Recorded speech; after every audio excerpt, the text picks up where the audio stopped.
За өөрийн туяг шүү. Улсын их хурлын дарга эрхэм гишүүдээ хадгаламж зээлийн хошооны тухай хуулийн шинжилсэн найруулга буюу санхүүгийн хошооны тухай хуулийн шинжилсэн найруулгын төсөл болон түүнтэй хамт өргөн мэдүүлсэн хуулийн төслүүдийг Улсын их хурлын гишүүн Заяа Улын хамт санаачлан боловсрууллаа. Санхүүгийн хошооны тухай хуулийн төсөл нь 13 бүлэг 93 зүйлтэй бөгөөд энэхүү төсөлтэй хамт хадгалам зээлийн хошооны тухай хуулийг хүчингү болсон тооцох тухай, санхүүгийн хошооны тухай хуулийг дагаж мөрдөгч урмын тухай хуулийн төсөл болон даатгалын мэрэгжлийн оролцогчийн тухай хуульд өөрчлөлт оруулах тухай, аудитын тухай хуульд өөрчлөлт оруулах тухай, жижиг дунд үйлдвэрлэл үйлчлэгийг дэмжих тухай хуульд өөрчлөлт оруулах тухай, аж ахуйн нэгжийн орлогын албан татврын тухай хуульд өөрчлөлт оруулах тухай, зөрчлийн тухай хуульд нэмэлт өөрчлөлт оруулах тухай хуулийн төслийг тус хамтдхан боловсруулсан болно. Хуулийн төслийг Дархуу, Сэлэнг, Орхон, Булган, Дунд говьд, Орон аймаг болон Улаанбаатар хотод үйл ажиллагаа явуулж байгаа хадгалам зээлийн хоршоод болон иргэдийг оролцуулан хэлэлцүүлж 2020 оны 7 сарын 30-ны өдрөөс хойш ди парламент цэгийн захим хаягаар дамжуулан олон нийтээс санал авч ирүүлсэн саналыг хуулийн төсөлд тусгасан болно.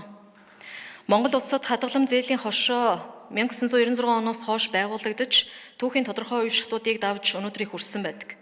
Хадгалам зээлийн хоршооны тухай асуудал 2005-аас 2006 онд хямралын хэмжээнд үүсч зохицуулт хангалтгүй иргэдийн хоршооны тухай мэдлэг муу байснаас зарим хоршоодын үйл ажиллагаа ашигын төлөө бус байх үндсэн зорилгоосоо гажиж банк хөрөнгө оруулалтын сангийн шинжтэйгээр үйл ажиллагаагаа хэрэгжүүлж анх үүсгэн байгуулсан бүлэг этгээдүүдэд хоршооны удирдлага төвлөрснөөс олон гишүүн хадгаламж эзэмшигчийн эрх ашиг хохирсон юм а.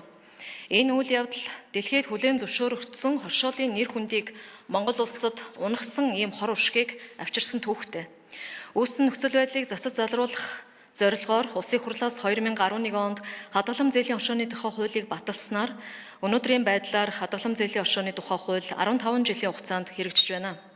Энэ хуулийн төсөлд 2015 онд зөрчлийн тухай хууль баталсантай холбоотойгоор 2022 онд улсын бүртгэлийн ерөнхий хуульд өөрчлөлт оруулсантай холбоотойгоор 2023 онд зөвшөөрлийн хуульд шинжилсэн найруулсантай холбоотойгоор 2024 онд төрийн үйлчилгээг захим хэлбэрээр үзүүлэхтэй холбоотой хууль тогтоомжийн давхардал хийдэл зөрчлийг арилгах зорилгоор 4 удаа өөрчлөлт орсон байдаг. Өөрөөр энэ хуульд өөрчлөлт шинжилэлт хийгдээгүй байна. Өнөөдрийн байдлаар манай улсад 172 хадгалам зээлийн хоршоо үйл ажиллагаа явуулж байгаагийн 53.5% нь орон нутагт, 46.5% нь Улаанбаатар хотод байна. 25 оны байдлаар салбарын нийт хөрөнгө оруулалт 376 тэрбум төгрөгт хүрч, дотоодын нийт бүтээгдэхүүний 0.5%, гол үзүүлэлт бол хадгаламж болон зээлийн дүн, банкны зах зээлийн мөн үзүүлэлтийн 0.8%-тай тэнцэж байна.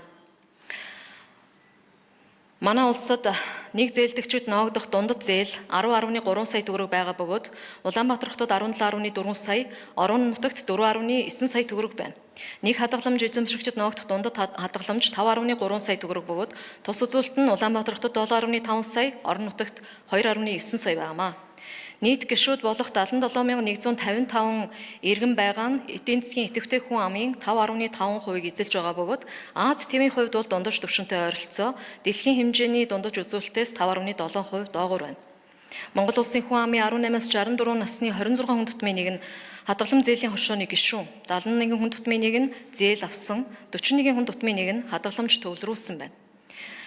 Иймд өнөөдөр тасралтгүй хөгжиж байгаа зах зээлийн чиг хандлагад охирсон зохицуултыг хадгалам зээлийн хоршооны үйл ажиллагаанд бий болгох, хууль эрхцэн орчныг боловсронгуй болгох, гишүүдийн санхүүгийн хэрэгцээнээс гадна нийгэм соёлын хэрэгцээг хангаж чадахгүйч орчин үеийн хоршоодыг хөгжүүлэх олон улсын хандлагад нийцүүлэх шаардлага тулгарч байгаамаа. Хадгалам зээлийн хоршооны тухай хуулийн шинжилсэн найруулгыг санхүүгийн хоршооны тухай хууль нэртэйгээр өргөн барьж энэхүү төсөл батлагдсанаар дараах үр дүнд хүрнэ гэж хууль санаачлагчийн хувьд үзэж байна. Нэгдүгürt санхүүгийн хоршооны салбарын нэгдсэн дэд үтц буюу докторжуулалтын сан, хадгаламжийн даатгал зэрэг хамгаалтын олон давхарх тогтолцоог олон улсын түвшин нийцсэн байдлаар үе шаттайгаар нэвтрүүлснээр салбарын нэгдсэн бодлого, удирдлагын хувьд төр дүүсэх дарамтгүйгээр санхүүгийн хоршооны удирдлагыг доктортой хөгжүүлнэ. 2. Санхүүгийн хоршооны засаглал, санхүүгийн тайлагнал, технологийн дэвшил, захим шилжилттэй холбоотой өөрчлөлтүүдийг тусгаж, ашигын төлөө бус хуулийн этгээд байх наривчилсан зохицуулалтуудыг хийснээр санхүүгийн хоршооны зах зээлийн доктортой байдлыг хангах, зах зээлийн өсөлтийн нөхцөлийг бүрдүүлэх, гишүүн хэрэглэгчийн эрх ашигыг хамгаалах механизм боловсронгуй болно гэж үзэж байна. 3. Санхүүгийн оршихоор дамжуулан иргэдэд санхүүгийн боловсрол олгож, зөв дадал хэвшил суулгаснаар төв газраас аслагдсан орон нутгийн иргэдэд санхүүгийн хүртээмжийг нэмэгдүүлж, гишүүдийнхээ амьдралын чанарыг дэвшлүүлэхэд чиглэсэн хүн төвтэй хоршоодыг хөгжүүлж, сүүдрийн эдийн засагтай тэмцэхэд тусална. 4. Санхүүгийн оршиноос үйлчилгээ авах шаардлагатай боломжтой бүхий л хүнд хурц үйлчилгээг зорддог гишүүдтэй ойр байгууллага бол хоршоо учраас үүнээс үүссэн ашиг тухайн орон нутагт гишүүдтэй үлдэж орон нутгийг хөгжүүлнэ.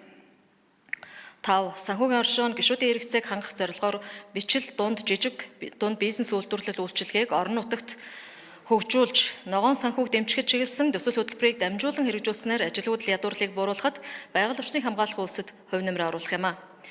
6. Хуулийн төсөл батлагдсанаар санхүүгийн оршооны үйл ажиллагаанд тавьж буй хян шалгалтын үр нөлөө, эрсдлийн удирдлагын тогтолцоог сайжруулж, зохицуулалтын эрх зүйн орчин олон улсын жишгт нийцэж, санхүүгийн салбарт бий болж байгаа хүндэрч болзошгүй эрсдлүүдийг урьдчилан тооцох, түүнээс сэргийлэх, санхүүгийн доктортой байдлыг хангаж, салбарын хөгжлийг дэмжих таатай орчин бүрднэ гэж үзэж байгаа юм а.